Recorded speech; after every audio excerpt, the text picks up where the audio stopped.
Hello students. तो आज है हमारा day 21 of JEE 40 days crash course. तो आज का हमारा टॉपिक है पी ब्लॉक एलिमेंट्स। तो ये है डिस्क्लेमर। अब हम सबसे पहले देखते हैं कि आज के लेक्चर में हम क्या क्या चीजें कवर करेंगे।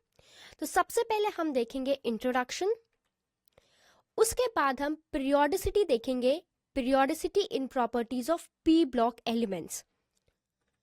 उसके बाद हम हाइड्राइड्स की प्रॉपर्टीज के बारे में देखेंगे। उसके बाद हम ग्रुप 13 एलिमेंट्स के बारे में देखेंगे, बोरॉन फैमिली। फिर हम प्रिपरेशन, प्रॉपर्टीज और बोरॉन्स के यूजेस के बारे में देखेंगे। और लास्ट में हम प्रिपरेशन, प्रॉपर्टीज और एल्यूमिनियम के यूजेस के बारे में देखेंगे। तो शुरू करते हैं आज के लेक्चर से। तो सबसे पहले हम बात करेंगे periodicity in properties of P block elements. तो सबसे पहले है हमारा इंट्रोडक्शन। तो सबसे पहले देखते हैं कि पी ब्लॉक एलिमेंट्स होते क्या है। तो P block elements periodic table के राइट साइड पर मिलते हैं, जो ग्रुप 13 से 18 तक में फैले हुए होते हैं। ठीक है, तो इन्हें हम पी ब्लॉक एलिमेंट्स क्यों कहते हैं? तो इन्हें हम पी ब्लॉक एलिमेंट्स इसीलिए कहते हैं क्योंकि इनका जो आखिरी इलेक्ट्रॉन है वो एटम के आउटर मोस्ट पी ऑर्बिटल में एंटर करता है। ठीक है, तो जैसा कि मैंने बताया कि ये 6 ग्रुप्स होते हैं पी ब्लॉक एलिमेंट्स के पीरियोडिक टेबल के अंदर, ग्रुप 13 से लेके ग्रुप 18 तक। ठीक है, अब अगर हम इनके बात करें इनके इलेक्ट्रॉनिक कॉन्फ़िगरेशन के, तो इनका general valence shell electronic configuration होता है ns2np1-6 एक्सेप्ट हीलियम। अब अगर मैं हीलियम की बात करूं तो हीलियम जो है वो ग्रुप 18 में आता है, पर उसका जो कॉन्फ़िगरेशन होता है वो 1s2 होता है। ठीक है, फिर भी हम इसको ग्रुप 18 में इसीलिए रखते हैं क्योंकि इसकी जो प्रॉपर्टीज होती हैं वो बाकी नोबल गैसेस के जैसी ही होती है, जिसमें क्या होता है नोबल गैसेस में फुली फिल्ड शेल के वजह से। ठीक है, तो इसीलिए हम इसको ग्रुप 18 में रखते हैं। अब अगर हम आगे बात करते हैं इनर्ट पेयर इफेक्ट के बारे में। ठीक है, तो अब ये इनर्ट पेयर इफेक्ट क्या होता है? तो अगर हम देखें तो अगर मैं यहाँ पे Z इफेक्टिव की बात करूँ, ठीक है, जिसको हम इफेक्टिव न्यूक्लियर चार्ज बोलते हैं, तो अगर हम बात करें from the 4th period onwards, अगर हम 4th पीरियड ऑनवर्ड्स की बात करें, तो जब एलिमेंट्स में D and F orbitals fill होने लगते हैं, तो इन ऑर्बिटल्स की पुअर शील्डिंग एबिलिटी के कारण जो हमारा इफेक्टिव न्यूक्लियर चार्ज है या जिसको Z इफेक्टिव बोलते हैं, ये इंक्रीज हो जाता है। ठीक है, तो क्या होता है, ये इंक्रीज्ड Z इफेक्टिव की वजह से आउटर मोस्ट शेल के ns2 इलेक्ट्रॉन्स न्यूक्लियस से बहुत स्ट्रांगली हेल्ड हो जाते हैं। ठीक है, तो ns2 इलेक्ट्रॉन्स जो हैं वो इतने स्ट्रांगली बाउंड हो जाते हैं कि वो केमिकल बॉन्डिंग में पार्टिसिपेट करने के लिए अनविलिंग हो जाते हैं। ठीक है, तो ये जो पेयर है ns2 इलेक्ट्रॉन का, इसको ही हम क्या बोलते हैं? इनर्ट पेयर बोलते हैं। ठीक है, अब अगर हम यहाँ पे बात करें तो इस इफेक्ट के कारण ग्रुप में जब हम नीचे जाते हैं तो ग्रुप ऑक्सीडेशन स्टेट से 2 यूनिट्स लेस वाली ऑक्सीडेशन स्टेट जो है वो ज्यादा स्टेबल होती है। ठीक है, अगर मैं बात करूं ग्रुप 13 की, ठीक है, तो ग्रुप 13 में जो ग्रुप की ऑक्सीडेशन स्टेट है वो +3 है, लेकिन ज्यादा स्टेबल क्या होती है? +1 होती है। वैसे ही अगर मैं ग्रुप 14 की बात करूं तो ग्रुप की जो ऑक्सीडेशन स्टेट होती है वो +4 होती है, लेकिन ज्यादा स्टेबल क्या होती है? +2 होती है। ठीक है, तो ये चीज आपको ध्यान रखनी है। ठीक है, अब हम आगे बात करते हैं इसकी जनरल कैरेक्टरिस्टिक्स के बारे में। तो अब देखो, जब हम इसकी बात करते हैं यहाँ पे, तो जब हम ग्रुप में नीचे जाते हैं तो ग्रुप में नीचे जाने पर मेटालिक कैरेक्टर जो है वो बढ़ता है और जो नॉन मेटालिक कैरेक्टर है वो क्या होता है? कम होता है। ठीक है, अब अगर हम देखें तो नॉन मेटल्स और जो मेटलॉइड्स होते हैं ये सिर्फ P block of the periodic table में ही जो है वो हमें मिलते हैं। ठीक है। तो पी ब्लॉक ही पीरियोडिक टेबल का ऐसा एक लौता हिस्सा है जहां पर नॉन मेटल्स और मेटलॉइड्स जो हैं वो दोनों ही एग्जिस्ट करते हैं। ठीक है। तो नॉन मेटल्स वो राइट साइड में ज्यादा होते हैं। ठीक है। और जो मेटलॉइड्स हैं, जैसे कि अगर हम बात करें बोरॉन की, सिलिकॉन की या फिर जर्मेनियम की, तो मेटलॉइड्स मेटल्स और नॉन मेटल्स के बीच की जिगजैग बाउंड्री पर होते हैं और ये पी ब्लॉक में ही पाए जाते हैं। ठीक है। तो अगला, जैसे कि मैंने बताया था कि जब हम ग्रुप में नीचे जाते हैं तो मेटालिक कैरेक्टर बढ़ता है और जो नॉन मेटालिक कैरेक्टर है वो क्या होता है, घटता है। ठीक है। तो जैसे ही हम ग्रुप में नीचे जाते हैं, एटॉमिक साइज क्या होता है, ग्रुप में नीचे जाने पर एटॉमिक साइज बढ़ता है और आयनाइजेशन एंथैल्पी क्या होती है, वो घटती है।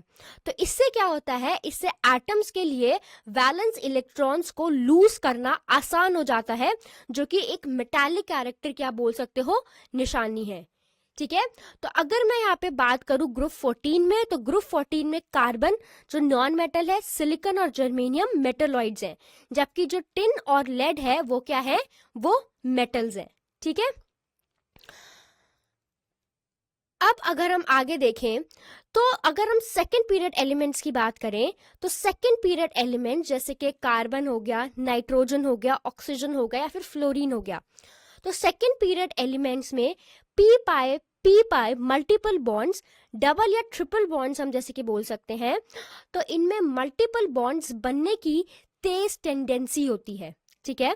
इसका रीजन क्या होता है, सबसे पहला इसका रीजन है स्मॉलर एटॉमिक साइज। तो इन एलिमेंट्स का जो साइज होता है वो बहुत छोटा होता है, तो छोटे एटम्स के पी ऑर्बिटल्स एक दूसरे के बहुत करीब आ जाते हैं, जिससे साइड वाइज ओवरलैप काफी स्ट्रॉन्ग होता है। ठीक है। और दूसरा रीजन क्या होता है, दूसरा रीजन होता है हाई बॉन्ड एनर्जी। तो स्मॉल साइज की वजह से जो बॉन्ड्स बनते हैं उनकी जो बॉन्ड एनर्जी है वो बहुत हाई होती है, जो उन्हें क्या करती है, उन्हें स्टेबल बनाती है। ठीक है। जैसे कि एग्जांपल्स क्या है यहाँ पे, कार्बन कार्बन डबल बॉन्ड या कार्बन कार्बन ट्रिपल बॉन्ड। ठीक है।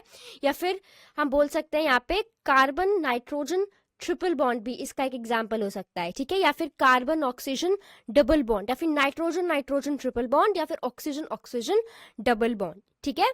तो थर्ड पीरियड एलिमेंट्स जैसे कि अगर हमारा हो गया सिलिकॉन हो गया, फॉस्फोरस हो गया, तो थर्ड पीरियड एलिमेंट्स का साइज बड़ा होने के कारण उनके पी ऑर्बिटल्स का पी पाई ओवरलैप इफेक्टिव नहीं होता है। ठीक है। तो थर्ड पीरियड एलिमेंट्स का साइज बड़ा होने के कारण उनके पी ऑर्बिटल्स का जो पी पाई ओवरलैप होता है वो इफेक्टिव नहीं होता है, इसीलिए वो जनरली सिंगल बॉन्ड्स ही बनाना प्रेफर करते हैं। ठीक है। अब हम फर्दर जनरल कैरेक्टरिस्टिक्स में देखते हैं। अगर हम बात करें सेकेंड पीरियड के एलिमेंट्स की, ठीक है, जैसे कि बोरॉन, कार्बन, नाइट्रोजन, ऑक्सीजन, तो ये अपनी कोवैलेंसी को एक्सपैंड नहीं कर सकते हैं। अब ऐसा क्यों होता है, इसका रीजन क्या है? सबसे पहले अगर हम देखें तो पहला रीजन है non availability of D orbitals. तो सबसे पहली बात यह है कि उनके पास डी ऑर्बिटल्स अवेलेबल नहीं होते हैं। ठीक है। अगर हम बात करें उनके वैलेंस शेल की, तो उनके वैलेंस शेल में सिर्फ 2s और 2p होता है। ठीक है। तो कोवैलेंसी की मैक्सिमम वैल्यू इन एलिमेंट्स के लिए 4 तक ही लिमिटेड होती है। ठीक है।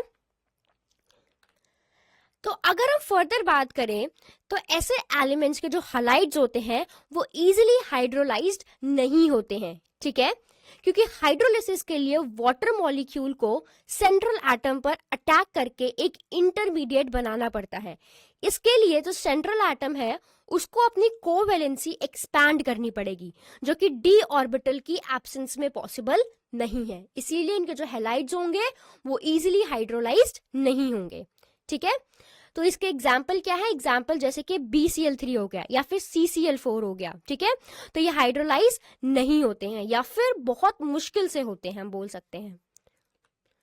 अब आगे देखो फर्दर क्या है कि थर्ड पीरियड और उसके बाद के जो एलिमेंट्स हैं जैसे कि सिलिकॉन, फॉस्फोरस या फिर क्लोरीन हो गया, ये सिर्फ सिंगल बॉन्ड ही नहीं बनाते बल्कि अपनी कोवैलेंसी को एक्सपैंड भी कर सकते हैं। ठीक है। तो अगर हम इनका रीजन देखें तो इनका रीजन क्या है कि इनके पास वैकेंट डी ऑर्बिटल जो है वो प्रेजेंट होते हैं। एग्जाम्पल जैसे कि थर्ड शेल में 3s और 3p के साथ 3d भी होता है, ठीक है। तो इनके पास क्या होता है, इनके पास वैकेंट डी ऑर्बिटल्स होते हैं। तो ये जो एलिमेंट्स होते हैं ये मैक्सिमम कोवेलेंसी शो कर सकते हैं जो 4 से ज्यादा हो, ठीक है।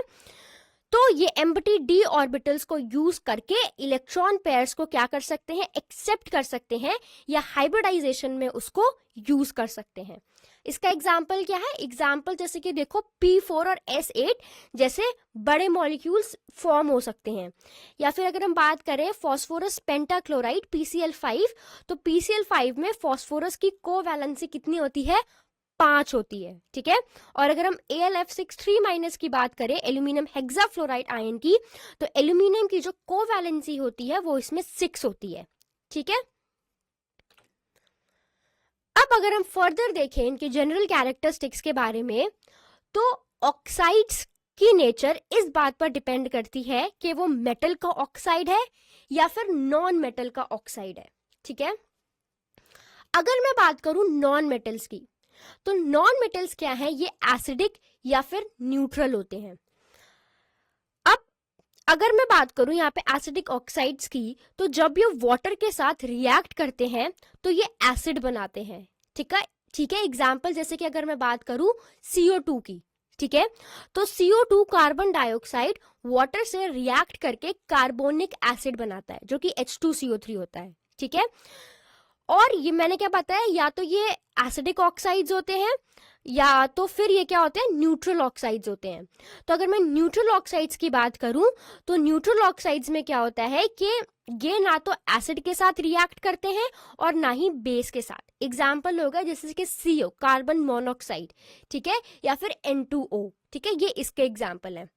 और अगर मैं यहाँ पे बात करूं मेटल ऑक्साइड्स की, तो ये जनरली बेसिक नेचर के होते हैं, ठीक है। तो बेसिक ऑक्साइड्स क्या है, ये वाटर से रिएक्ट करके बेस बनाते हैं। एग्जाम्पल है जैसे कि सोडियम ऑक्साइड Na2O।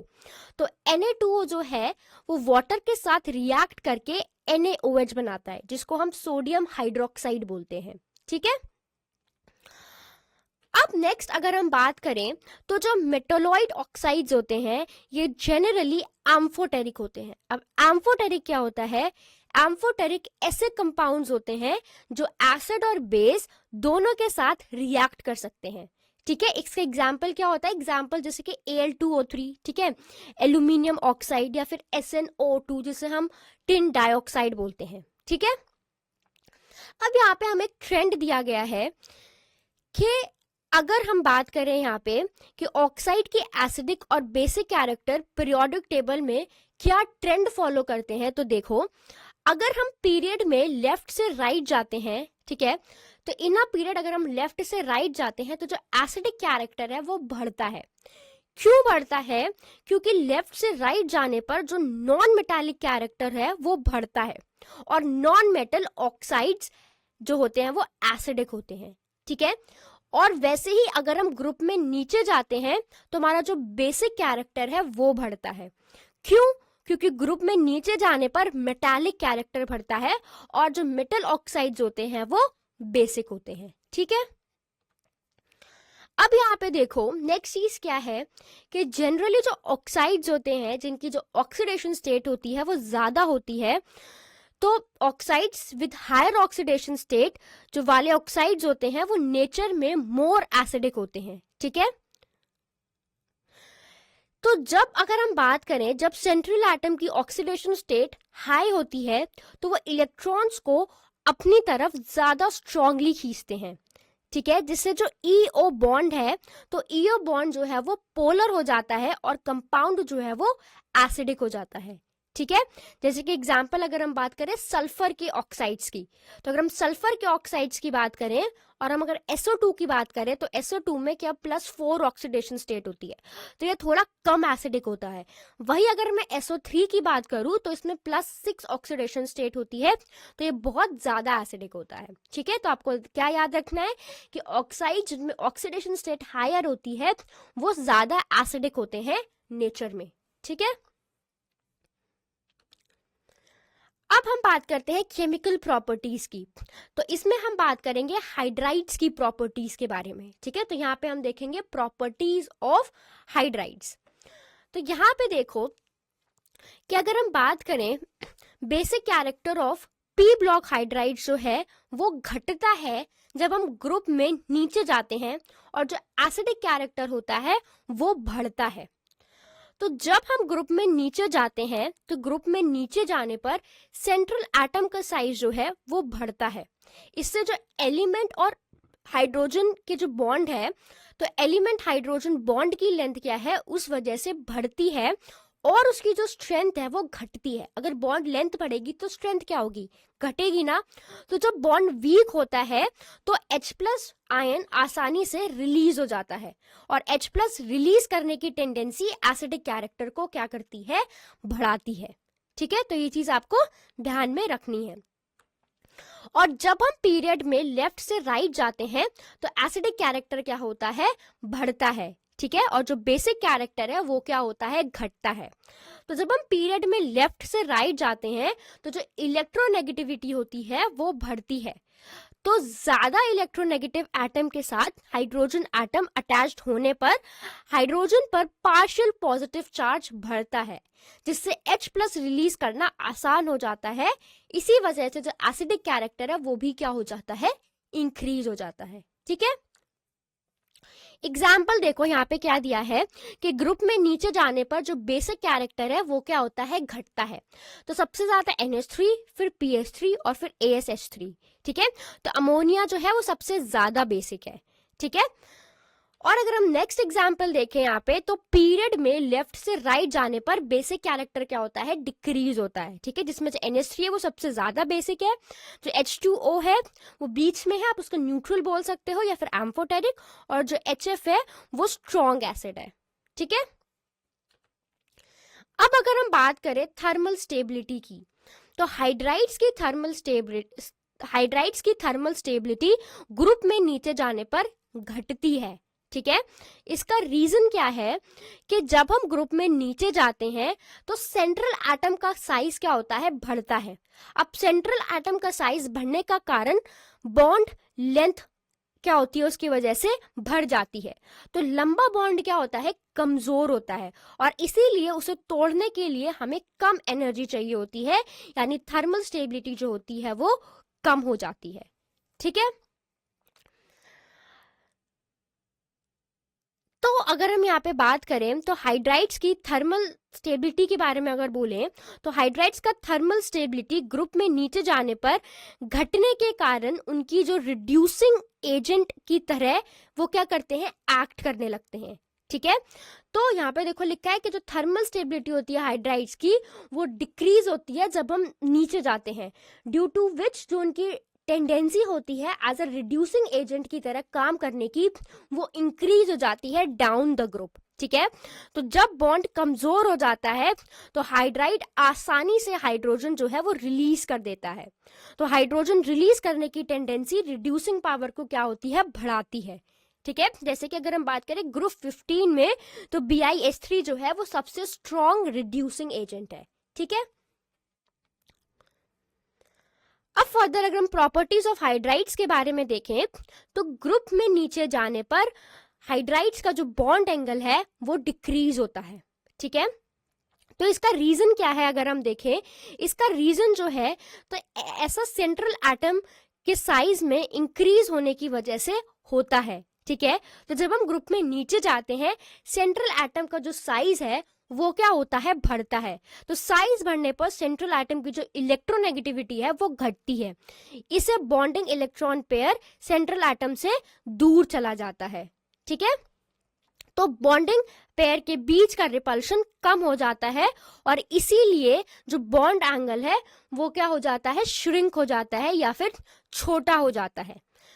इसका सेकेंडरी फैक्टर क्या होता है, सेकेंडरी फैक्टर होता है चार्ज डेंसिटी, और रिपल्शन इंटरैक्शन भी ग्रुप में नीचे जाने पर घट जाता है, ठीक है।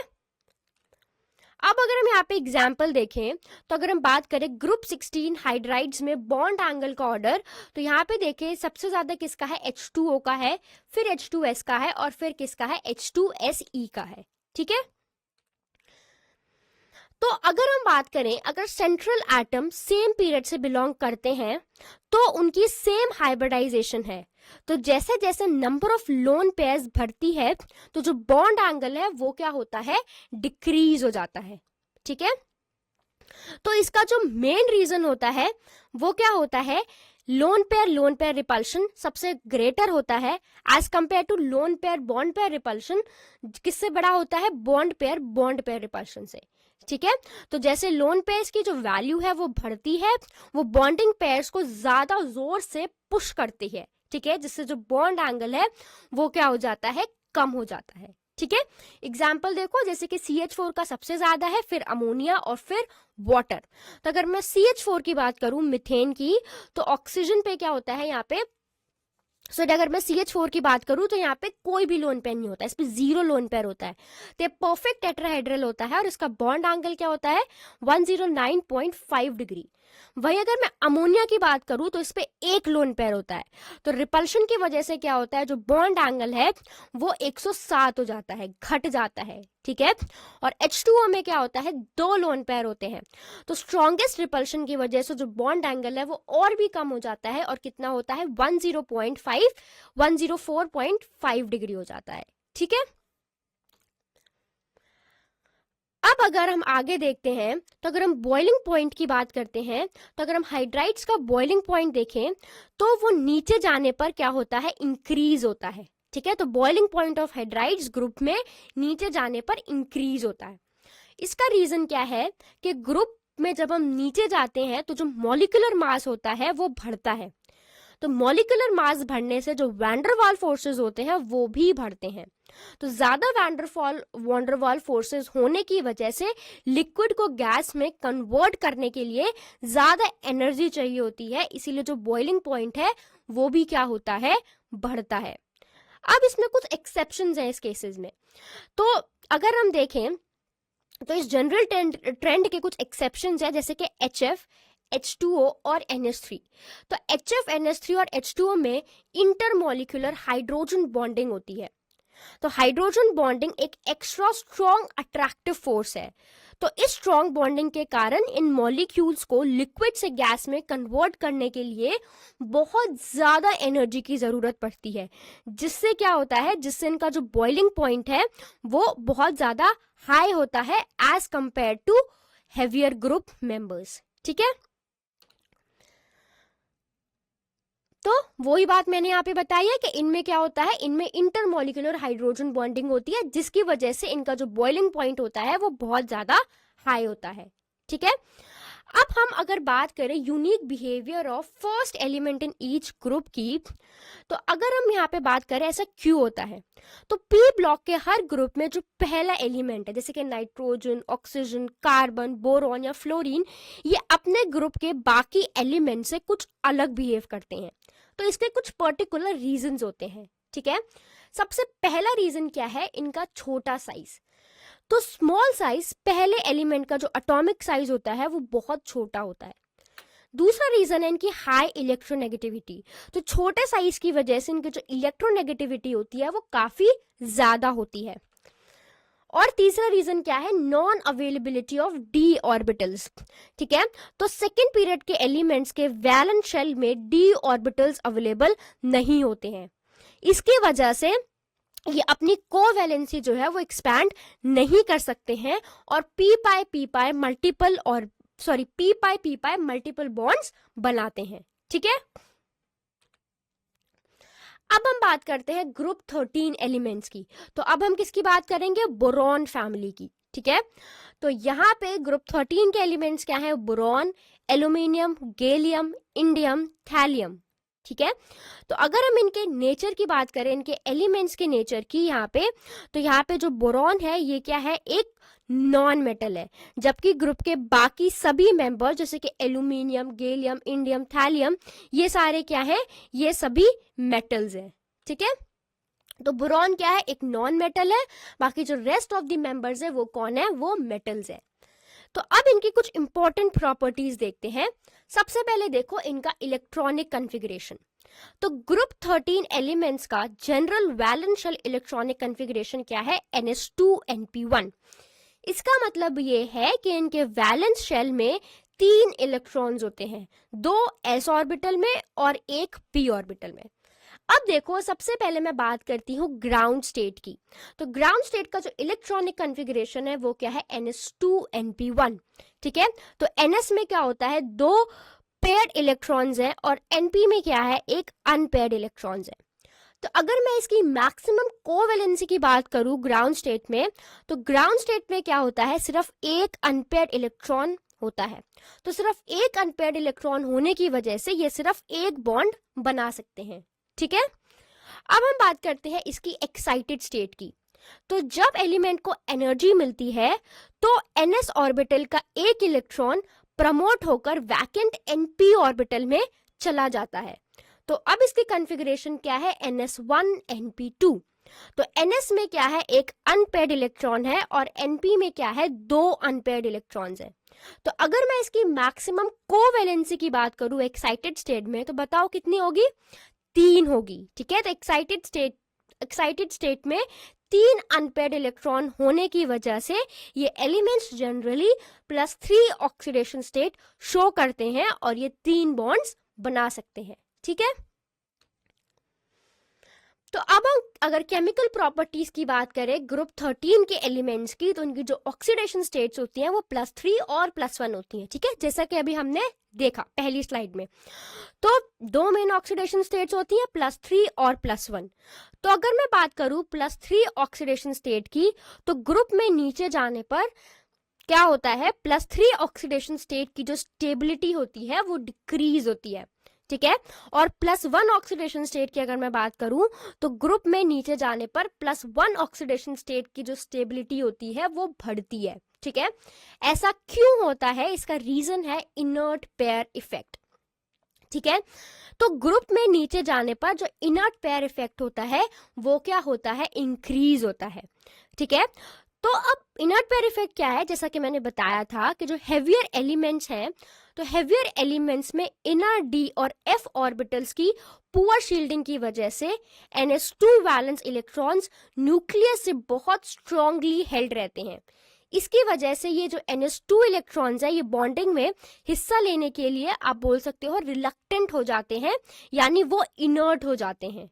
ठीक है, तो जब सिर्फ तो अगर हम बात करें तो जब सिर्फ np1 इलेक्ट्रॉन बॉन्डिंग में हिस्सा लेता है तब ऑक्सीडेशन स्टेट +1 होता है, जबकि अगर हम बात करें ns2 और np1 तीनों इलेक्ट्रॉन्स हिस्सा लेते हैं तब +3 ऑक्सीडेशन स्टेट होती है। ठीक है, इसीलिए जो थेलियम है वो ग्रुप का सबसे जो नीचे वाला एलिमेंट है जो थेलियम है, तो वो Tl+ मतलब +1 फॉर्म में ज्यादा स्टेबल होता है, जबकि जो बोरॉन और एल्यूमिनियम है वो +3 फॉर्म में क्या होते हैं, ज्यादा स्टेबल होते हैं। ठीक है, अब अगर मैं यहाँ पे बात करूं फोर्थ पीरियड और उसके बाद के जो एलिमेंट्स हैं, तो फोर्थ पीरियड और उसके बाद के एलिमेंट्स में d और f ऑर्बिटल्स एंटर हो जाते हैं।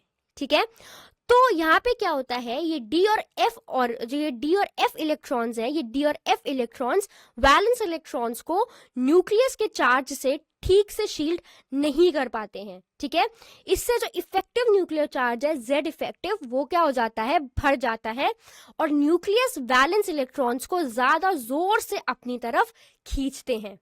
ठीक है, तो इस पुअर शील्डिंग इफेक्ट की वजह से जो गैलियम है उसका जो रेडियस है वो 135 पिकोमीटर और एल्यूमिनियम का 143 पिकोमीटर से कम हो जाता है। ठीक है, नॉर्मली क्या होता है, नॉर्मली ग्रुप में नीचे जाने पर रेडियस बढ़ना चाहिए, लेकिन पुअर शील्डिंग इफेक्ट के कारण जो गैलियम है उसका जो पुअर शील्डिंग के इफेक्ट की वजह से गैलियम क्या हो जाता है, छोटा हो जाता है। ठीक है, अब हम फर्दर अगर इनकी केमिकल प्रॉपर्टीज देखें और हम यहाँ पे हाइड्राइड्स की बात करें, तो जब हम हाइड्राइड्स की बात करते हैं तो बोरॉन हाइड्राइड्स जनरली डायमेरिक या पॉलीमेरिक फॉर्म में एग्जिस्ट करते हैं। ठीक है, तो डाइमर्स क्या है, डाइमर्स जब 2 सिंपल मॉलिक्यूल्स जुड़कर एक बड़ा मॉलिक्यूल बनाते हैं। ठीक है, तो अगर मैं बात करूं सबसे सिंपल बोरॉन हाइड्राइड क्या है, डाइबोरेन है। ठीक है, तो सबसे सिंपलेस्ट बोरोन हाइड्राइड क्या है, डाइबोरेन, जिसका मॉलिक्यूलर फॉर्मूला है B2H6। तो डाइबोरोन की अगर मैं बात करूं, सॉरी डाइबोरेन की, तो B2H6 में ब्रिजिंग हाइड्रोजन एटम्स होते हैं जिनको हम बनाना बॉन्ड्स भी कहते हैं। ठीक है, अब अगर हम यहाँ पे फर्दर बात करें तो एल्यूमिनियम में सिर्फ एक कलरलेस सॉलिड पॉलीमेरिक हाइड्राइड्स बनाते हैं। ठीक है, जिसे AlH3n ऐसे लिखते हैं, देखो ऐसे लिखते हैं। ठीक है, तो जो एल्यूमिनियम होते हैं वो सिर्फ एक कलरलेस सॉलिड पॉलीमेरिक हाइड्राइड बनाते हैं जिसको हम ऐसे डिनोट करते हैं, और ये एलेन के नाम से जाना जाता है। ठीक है, एलेन क्या है, एलेन एक कोवेलेंट कंपाउंड है। ठीक है, अब अगर हम गैलियम और इंडियम के हाइड्राइड्स की बात करें तो गैलियम और इंडियम के हाइड्राइड्स बहुत ज्यादा स्टेबल नहीं होते हैं। ठीक है, तो अगर GaS3 और InS3 की बात करें तो जनरली मोनोमर्स के रूप में होते हैं। ठीक है, तो अगर हम बात करें रूम टेम्परेचर पर, तो रूम टेम्परेचर पर ये क्या हो जाते हैं, डिग्रेड हो जाते हैं। ठीक है, अब अगर हम बात करें कॉम्प्लेक्स एनाइनिक हाइड्राइड्स की, तो अगर हम बात करें यहाँ पे बोरॉन, एल्यूमिनियम और गैलियम की, तो boron, aluminium, gallium elements complex anionic hydrides जो है ये बनाते हैं। ठीक है, तो इन हाइड्राइड्स में मेटल एटम एक सेंट्रल एटम के रूप में H- को एक्सेप्ट करते हैं और इन पे क्या हो जाता है, इन पे नेगेटिव चार्ज आ जाता है। एग्जाम्पल जैसे कि सोडियम बोरोहाइड्राइड NaBH4, या फिर लिथियम एल्यूमिनियम हाइड्राइड, या फिर लिथियम गैलियम हाइड्राइड LiGaH4। ठीक है, तो ये सभी complex anionic hydrides strong reducing agents होते हैं और ऑर्गेनिक केमिस्ट्री में बहुत हम इनका यूज करते हैं। ठीक है, तो ये क्या होते हैं, स्ट्रॉन्ग रिड्यूसिंग एजेंट्स। अब अगर हम फर्दर हेलाइड्स की बात करें तो जो हेलाइड्स होता है उनका जो ऑक्टेट होता है वो क्या होता है, इनकम्प्लीट होता है। ठीक है, तो अगर हम बात करें इन हेलाइड्स की, तो इन हेलाइड्स में जैसे कि अगर हम बात करें BCl3 की, तो सेंट्रल एटम इसमें क्या है, बोरॉन है, तो सेंट्रल एटम को ऑक्टेट इनकम्प्लीट होता है। तो सेंट्रल एटम के वैलेंस शेल में सिर्फ 6 इलेक्ट्रॉन्स होते हैं, तो इसमें क्या होता है, 2 इलेक्ट्रॉन्स की कमी होती है। ठीक है, तो ये लुईस एसिड बिहेवियर शो करते हैं। तो इनकम्प्लीट ऑक्टेट होने की वजह से इनकी इलेक्ट्रॉन्स को एक्सेप्ट करने की जो टेंडेंसी होती है वो बहुत ज्यादा हाई होती है, इसीलिए ये लुईस एसिड की तरह बिहेव करते हैं। ठीक है, तो अगर यहाँ पे आप एसिडिटी का ट्रेंड देखोगे तो सबसे ज्यादा क्या है, Bi3, फिर BBr3, फिर BCl3 और फिर BF3। तो नॉर्मली BF3 को सबसे स्ट्रॉन्ग लुईस एसिड होना चाहिए क्योंकि फ्लोरीन की जो इलेक्ट्रोनेगेटिविटी होती है वो सबसे ज्यादा हाई होती है। ठीक है, लेकिन बैक बॉन्डिंग की वजह से जो ऑर्डर होता है ये उल्टा हो जाता है। ठीक है, तो अगर मैं यहाँ पे बात करूं बैक बॉन्डिंग की, तो BF3 के एक स्पेशल केस है कि BF3 में फ्लोरीन के पास फिल्ड 2p ऑर्बिटल्स होता है और बोरॉन के पास वैकेंट 2p ऑर्बिटल होता है। तो इन दोनों के बीच में पार्शियल डबल बॉन्ड बनता है जिसे बैक बॉन्डिंग कहते हैं, या फिर p-pi ओवरलैप। तो बैक बॉन्डिंग की वजह से जो BF बॉन्ड का बॉन्ड ऑर्डर 1.33 हो जाता है। ठीक है, तो इस बैक बॉन्डिंग से बोरॉन की जो इलेक्ट्रॉन डेंसिटी होती है वो आप बोल सकते हो कि कुछ हद तक पूरी हो जाती है, इसीलिए जो BF3 है वो सबसे वीक लुईस एसिड होता है। ठीक है, अब अगर हम इसकी फिजिकल स्टेट की बात करें तो BF3 एक कलरलेस गैस है, BCl3 एक कलरलेस फ्यूमिंग लिक्विड है, बल्कि जो Bi3 है वो एक वाइट फ्यूजिबल सॉलिड है। ठीक है, तो जैसा कि अभी मैंने बताया था यहाँ पे वही चीज लिखी हुई है। ठीक है, कि बैक बॉन्डिंग और रेजोनेंस की वजह से जो BF बॉन्ड है BF3 का, उसका जो बॉन्ड ऑर्डर होता है वो कितना होता है, 1.33 होता है। ठीक है, अब अगर मैं ऑक्साइड्स की बात करूं तो ग्रुप 13 एलिमेंट्स E2O3 टाइप के ऑक्साइड्स बनाते हैं। तो ग्रुप में नीचे जाने पर ऑक्साइड्स का जो बेसिक कैरेक्टर है वो क्या होता है, इंक्रीज होता है।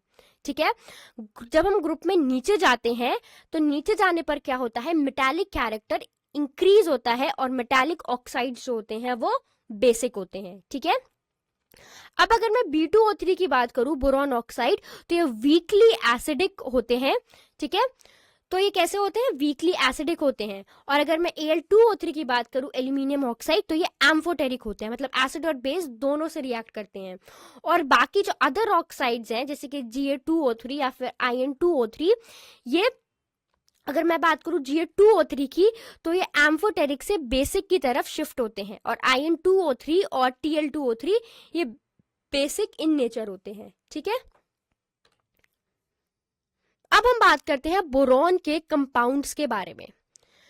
तो यहाँ पे देखो क्या होता है कि बोरॉन के इंपॉर्टेंट मिनरल्स में सबसे पहला आता है बोरैक्स। ठीक है, जिसका फॉर्मूला क्या होता है, Na2B4O7।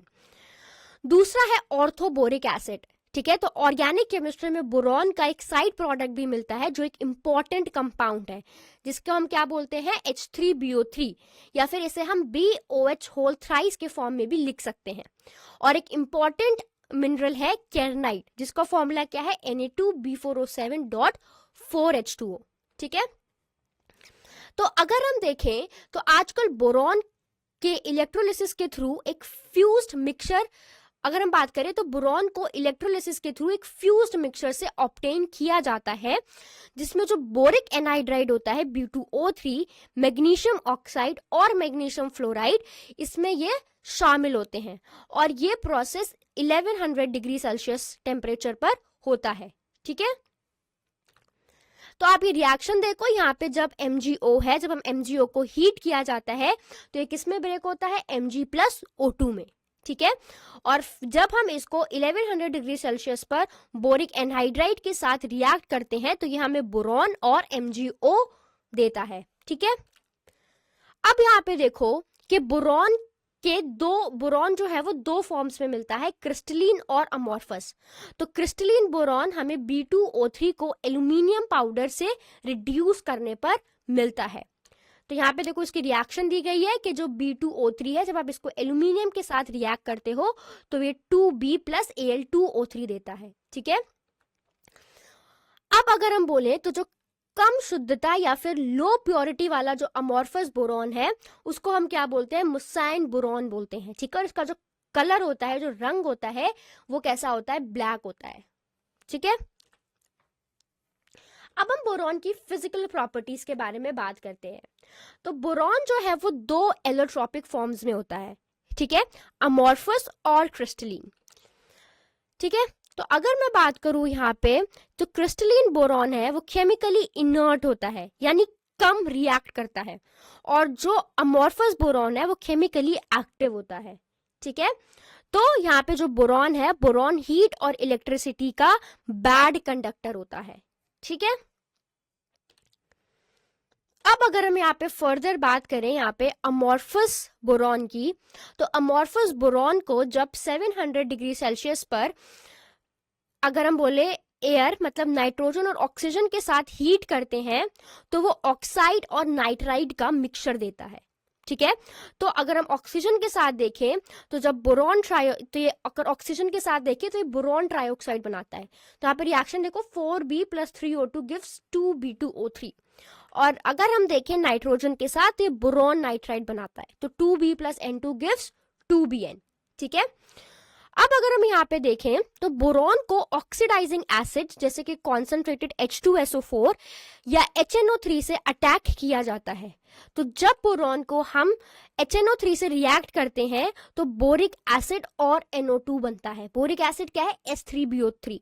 ठीक है, तो यहाँ पे रिएक्शन देखो B + 3HNO3 in presence of H2SO4 gives H3BO3 + 3NO2। ठीक है, तो अगर हम यहाँ पे बात करें रिएक्टिविटी टुवर्ड्स एल्कालाइज, तो बोरॉन फ्यूज्ड एल्कलीज जैसे NaOH सोडियम हाइड्रोक्साइड में डिसॉल्व हो जाते हैं और हाइड्रोजन गैस जो है वो लिबरेट करते हैं। ठीक है, तो रिएक्शन देखो लिखी हुई है 2B + 6 NaOH gives Na3BO3 + 3H2। ठीक है, अब यहाँ पे फर्दर देखो कि क्या होता है कि अगर हम रिएक्टिविटी की बात करें टुवर्ड्स इलेक्ट्रोपॉजिटिव मेटल्स, तो बोरॉन स्ट्रॉन्ग इलेक्ट्रोपॉजिटिव मेटल्स के साथ हाई टेम्परेचर पर रिएक्ट करता है और क्या बनाता है, बोराइड बनाता है। तो जब ये मैग्नीशियम के साथ रिएक्ट करता है तो ये मैग्नीशियम बोराइड बनाता है। सो 3Mg plus B2 gives Mg3B2। ठीक है, तो ये क्या है, ये एक पावरफुल रिड्यूसिंग एजेंट है। बोरॉन क्या है, एक पावरफुल रिड्यूसिंग एजेंट है। ठीक है, रिड्यूसिंग एजेंट क्या है, रिड्यूसिंग एजेंट वो सब्सटेंस है जो दूसरे सब्सटेंस को रिड्यूस करता है और खुद क्या होता है, ऑक्सीडाइज होता है। ठीक है, तो ये मेटल और नॉन मेटल ऑक्साइड्स को क्या कर सकता है, रिड्यूस कर सकता है। तो अगर हम यहाँ पे CO2 का रिडक्शन देखें तो बोरॉन कार्बन डाइऑक्साइड को रिड्यूस करके क्या बनाता है, बोरॉन ऑक्साइड B2O3 और कार्बन बनाता है। वहीं अगर हम SiO2 के साथ देखें, SiO2 का रिडक्शन, तो बोरॉन सिलिकॉन डाइऑक्साइड को रिड्यूस करके B2O3 और सिलिकॉन बनाता है। ठीक है, अब अगर यहाँ पे मैं यूजेस की बात करूं तो हम यहाँ पे क्या देख सकते हैं कि इसको यूज कर सकते हैं हम as a control rods in atomic reactors and as a deoxidiser. ठीक है, तो बोरॉन में थर्मल न्यूट्रॉन्स को अब्सॉर्ब करने की बहुत ज्यादा हाई कैपेसिटी होती है, जिससे चेन रिएक्शन की स्पीड कंट्रोल में रहती है। ठीक है, तो बोरॉन को मेटलर्जी में डीऑक्सीडाइजर की तरह यूज किया जाता है। ठीक है, और अगर हम बात करें डीऑक्सीडाइजर की, तो डीऑक्सीडाइजर वो सब्सटेंस होते हैं जो मॉल्टन मेटल से डिसॉल्व ऑक्सीजन को रिमूव करते हैं, जिससे मेटल की जो क्वालिटी है वो क्या हो जाती है, इंप्रूव हो जाती है। ठीक है, अब हम यहाँ पे बात करते हैं ओर्स ऑफ एल्यूमिनियम की। ठीक है, जब हम ओर्स ऑफ एल्यूमिनियम की बात करते हैं तो एल्यूमिनियम के दो इंपॉर्टेंट ओर होते हैं। सबसे पहला बॉक्साइट, इसका केमिकल फॉर्मूला देखो, ये है AlOxOH होल 3-2x। ठीक है, तो इसे जनरली Al2O3.XH2O के रूप में भी हम लिखते हैं। और दूसरा क्या होता है, दूसरा होता है हमारा केल्विनाइट। ठीक है, तो यहाँ पे क्या होता है, इसका फॉर्मूला क्या है, देखो Al2OH होल 4 Si2O5। ठीक है, अब अगर हम इसकी प्रिपरेशन की बात करें यहाँ पे, तो बॉक्साइड ओर में SiO2 आयरन ऑक्साइड्स और टाइटेनियम ऑक्साइड्स जैसे इंप्योरिटीज होती हैं। तो इंप्योरिटीज को रिमूव करने के लिए बॉक्साइड ओर का क्या करा जाता है, हम लीचिंग करते हैं। ठीक है, तो लीचिंग किया जाता है जिसमें इसे कॉन्सेंट्रेटेड NaOH सोल्यूशन के साथ ट्रीट करते हैं, जिसको हम बेयर्स प्रोसेस भी बोलते हैं। अब अगर हम एल्यूमिनियम का एक्सट्रैक्शन देखें तो एल्यूमिनियम को प्योरिफाइड Al2O3 की इलेक्ट्रोलाइसिस द्वारा हम क्या करते हैं, ऑब्टेन करते हैं। तो इलेक्ट्रोलाइसिस के दौरान Al2O3 को Na3AlF6 जिसको हम बोलते हैं कायरोलाइट या फिर CaF2 के साथ क्या करा जाता है, मिक्स करा जाता है। तो इस प्रोसेस को हेल हेरोल्ड प्रोसेस कहते हैं। ठीक है, तो यहाँ पे जो ये CaF2 है या फिर Na3AlF6 है, तो इसका अगर काम क्या होता है, इसका ये काम होता है कि ये Al2O3 का मेल्टिंग पॉइंट कम करता है और उसकी जो इलेक्ट्रिकल कंडक्टिविटी है वो बढ़ा देता है। तो अगर ओवरऑल रिएक्शन देखोगे तो क्या है, 2Al2O3 gives 4Al plus 3O2। ठीक है, अब अगर फिजिकल प्रॉपर्टीज की बात करें तो एल्यूमिनियम एक ब्लूइश वाइट लशरस मेटल है। ठीक है, जब इसे ओपन एयर में रखा जाता है तो ये अपनी लश्कर खो देता है because of the formation of protective oxide film Al2O3 on its surface. ठीक है, तो क्या होता है, ये Al2O3 की फिल्म बहुत हार्ड और केमिकली क्या होती है, इनर्ट होती है, जो अंदर के मेटल को करोजन से बचाती है। ठीक है, तो ये क्या होता है, लाइट होता है, मैलेबल होता है, डक्टाइल होता है और good conductor of electricity and heat. ठीक है, तो स्टूडेंट्स अब हम प्रैक्टिस क्वेश्चन डिस्कस करेंगे 1 to 9। ठीक है, तो जो भी कॉन्सेप्ट अभी हमने सीखे वो हम यहाँ पे अप्लाई करेंगे। सबसे पहला क्वेश्चन क्या है कि बोरिक एसिड को एसिडिक क्यों बोला जाता है। सबसे पहला है because it contains replaceable H+ ion, या फिर ये एक प्रोटॉन देता है, या फिर एक्सेप्ट करता है OH- ions from water releasing proton, या फिर कंबाइन करता है प्रोटॉन फ्रॉम वाटर मॉलिक्यूल्स। तो आपको बताना है इसका सही आंसर क्या होगा। तो जब आप इस क्वेश्चन को सॉल्व करोगे, इसका सही आंसर है ऑप्शन नंबर सी, कि एक्सेप्ट करता है OH- from water releasing proton. तो यहाँ पे देखो क्या होता है, क्योंकि जो बोरॉन है उसका जो एटम है, बोरॉन एटम का जो साइज है वो बहुत छोटा होता है और सिर्फ 6 इलेक्ट्रॉन्स होने की वजह से इसका जो ऑक्टेट होता है वो क्या होता है, इनकम्प्लीट होता है। तो बोरिक एसिड क्या करता है, बोरिक एसिड एक इलेक्ट्रॉन पेयर एक्सेप्ट करता है OH माइनस आयन से, ठीक है, जो कि वाटर से आता है। तो जब OH माइनस आयन वाटर से आता है तो एक प्रोटॉन रिलीज होता है, इसीलिए बोरिक एसिड H+ रिलीज करके एसिड नहीं बनाता, बल्कि OH माइनस आयन गेन करके एसिड की तरह बिहेव करता है। ठीक है, अब देखो अगला सवाल। अगला सवाल क्या है कि अगर हम AlCl3 की एक एक्वस सोल्यूशन को हीट करके ड्राइनेस तक ले जाते हैं तो हमें क्या मिलेगा, AlOHCl2 या फिर Al2O3, Al2Cl6 या फिर AlCl3। तो इसका सही आंसर है ऑप्शन नंबर बी, Al2O3। तो AlCl3 का एक्वस सोल्यूशन एसिडिक होता है क्योंकि हाइड्रोलिसिस की वजह से ये जो होता है इसकी वजह से होता है। तो aqueous solution of AlCl3 is acidic because of hydrolysis.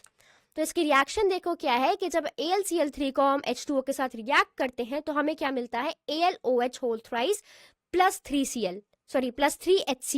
ठीक है, और जब हम AlOH होल थ्राइस को स्ट्रांगली हीट करते हैं तो ये Al2O3 में कन्वर्ट हो जाता है। तो देखो रिएक्शन क्या है, जब हमने इसको स्ट्रांगली हीट करा तो ये किस में बन जाता है, Al2O3 प्लस 3H2O।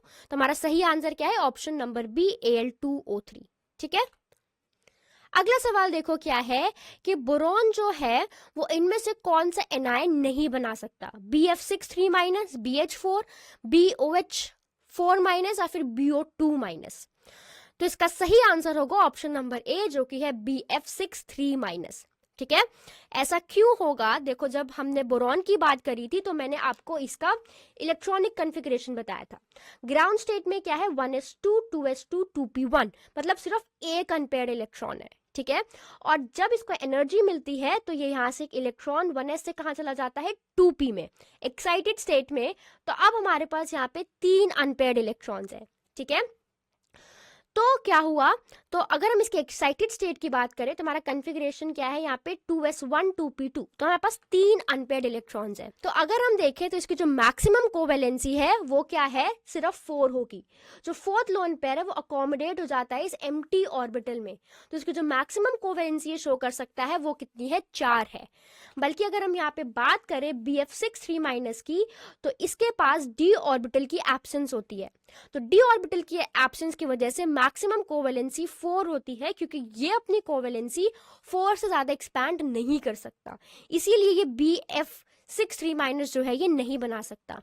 लेकिन ये BH4 माइनस, BOH4 माइनस और BO2 माइनस ये बना सकता है। ठीक है, अब देखो अगला सवाल। इसमें आपको बताना है कि कौन सा जो ऑक्साइड है वो एम्फोटेरिक है नेचर में, CO2, SiO2, SnO2 या फिर CaO। तो इसका सही आंसर है ऑप्शन नंबर सी, जो कि है SnO2। तो जो SnO2 है वो एक एम्फोटेरिक कंपाउंड है, इसका मतलब कि ये एसिड्स में भी घुल सकता है और अल्कलीज में भी घुल सकता है। ठीक है, तो एग्जाम्पल देखो, SnO2 जब H2SO4 के साथ रिएक्ट करेगा तो ये क्या बनाएगा, SnSO4 whole twice plus 2H2O। ठीक है, और जब ये एक NaOH के साथ रिएक्ट करेगा जो कि एक बेस है, तो ये क्या बनाएगा, Na2SNO3 प्लस 3H2O। ठीक है, अब देखो अगला सवाल। अगला सवाल क्या है कि ग्रेफाइट एक सॉफ्ट सॉलिड लुब्रिकेंट है जो मेल्ट करना बहुत मुश्किल होता है। तो इस अजीब बिहेवियर का रीजन क्या है, सबसे पहले एलोट्रोपिक फॉर्म है डायमंड का, या इसके पास मॉलिक्यूल्स हैं variable molecular masses like polymers, या फिर जो कार्बन एटम है वो अरेंज्ड है लार्ज प्लेट्स ऑफ रिंग्स में of strongly bound carbon atoms with weak interplate bonds, या फिर ये एक नॉन क्रिस्टलीन सब्सटेंस है। तो इसका सही आंसर होगा ऑप्शन नंबर सी। ठीक है, कि कार्बन एटम जो है वो अरेंज्ड है एक large plates of rings of strongly bonded carbon atoms with weak interplate bonds. तो यहाँ पे देखो क्या होता है, अगर मैं बात करूं ग्रेफाइट के अंदर कार्बन एटम्स का अरेंजमेंट, तो ग्रेफाइट में कार्बन एटम्स हेक्सागोनल रिंग्स बनाते हैं, और ये जो रिंग्स है ये रिंग्स लेयर्स फॉर्म करती हैं, जिसे जैसे कि आप मान लो बुक्स के पेजेस। ठीक है, तो ये रिंग्स क्या करती हैं, लेयर्स फॉर्म करती हैं। तो हर लेयर के अंदर बॉन्ड्स काफी स्ट्रांग होते हैं। तो अगर मैं बात करूं हर लेयर में, तो हर लेयर में कार्बन एटम कोवैलेंट बॉन्ड से स्ट्रांगली जुड़े होते हैं। तो ये बॉन्ड्स बहुत स्ट्रांग होते हैं, इसीलिए एक सिंगल लेयर को जो तोड़ना है वो बहुत मुश्किल होता है। इसीलिए ग्रेफाइट का स्ट्रक्चर स्ट्रांग लेयर प्लेट्स बनाता है, लेकिन लेयर्स के बीच का जो बॉन्ड है ये वीक होता है। ठीक है, अगर मैं लेयर्स के बीच की बात करूं तो यहाँ पे वीक वॉन्डरवाल फोर्सेस होती है। ये बहुत ही एक तरह का वीक अट्रैक्शन है, इसीलिए लेयर्स एक दूसरे पर इजीली स्लाइड कर सकती हैं। ठीक है, तो क्योंकि लेयर्स स्लाइड कर सकती हैं ग्रेफाइट में, इसीलिए हमें क्या सॉफ्ट लगता है और स्मूथ लगता है और एक लूब्रिकेंट भी लगता है। ठीक है, अगर मैं बात करूं एक इनकी मेल्टिंग पॉइंट की, तो क्या होता है, इनका जो मेल्टिंग पॉइंट होता है वो भी हाई होता है। तो ग्रेफाइट को मेल्ट करना इसीलिए डिफिकल्ट है क्योंकि हर लेयर के अंदर कोवैलेंट बॉन्ड्स होते हैं, तो उन्हें ब्रेक करने में बहुत ज्यादा एनर्जी लगती है। ठीक है, तो लेयर्स बीच के वीक बॉन्ड्स ब्रेक करने से मेल्ट नहीं होता है। जब तक स्ट्रॉन्ग कोवैलेंट लेयर बॉन्ड्स ना तोड़ो मेल्टिंग नहीं होती है, इसीलिए इनका जो मेल्टिंग पॉइंट्स होता है ये हाई होता है। ठीक है, अब देखो अगला सवाल यहाँ पे आपको क्या दिया है कि Carborundum is obtained when silica is heated at high temperature with carbon monoxide, carbon dioxide या फिर कैल्शियम कार्बोनेट। तो इसका सही आंसर है कार्बन। ठीक है, तो यहाँ पे आप रिएक्शन देखो कि जब आप SiO2 को कार्बन के साथ ट्रीट करते हो हाई टेम्परेचर 2300 केल्विन पे, तो हमें क्या मिलता है SiC। ठीक है, जिसको हम क्या बोलते हैं कार्बोरंडम। ठीक है, प्लस 2CO। अब आते हैं अगले सवाल पे। इनमें से दिए गए सब्स्टिट्यूटेड सिलेन्स में कौन सा ऐसा है जो हाइड्रोलिसिस पर क्रॉस्ड लिंक्ड सिलिकॉन पॉलीमर बनाएगा? R3SiCl, R4Si, RSiCl3 या फिर R2SiCl2। तो इसका सही आंसर है ऑप्शन नंबर सी, RSiCl3। ठीक है, तो जब इसका सोल्यूशन देखोगे तो क्या होगा कि अगर आप यहाँ पे देखोगे तो जो RSiCl3 है, इसमें क्या होते हैं, जो 3Cl ग्रुप्स हैं ये हाइड्रोलिसिस के बाद क्रॉस लिंकिंग अलाउ करते हैं। जब आप इसको H2O के साथ ट्रीट करते हो तो जो Cl है वो OH से रिप्लेस हो जाते हैं। ठीक है, और जब आप इसको पॉलीमराइजेशन करोगे तो ये कुछ ऐसा दिखता है। ठीक है, और बाकी ऑप्शंस में या तो क्रॉस लिंकिंग पॉसिबल नहीं है या फिर required number of reactive sites नहीं है। ठीक है, तो इसीलिए जो RSiCl3 है ये क्या बनाता है, ये बनाता है cross link silicon polymer hydrolysis पर। ठीक है, तो यहाँ पे देखो वही दिया है कि जो RSiCl3 है, क्योंकि इसमें 3Cl ग्रुप्स हैं जो हाइड्रोलिसिस के बाद क्रॉस लिंकिंग अलाउ करते हैं। ठीक है, अब है हमारा अगला सवाल। आपको बताना है कि उस सिलिकेट का स्ट्रक्चर का नाम बताओ जिसमें SiO4 4- के 3 ऑक्सीजन एटम शेयर किए जाते हैं। ठीक है, pyrosilicate, sheet silicate, linear gel silicate या फिर 3 डायमेंशनल सिलिकेट।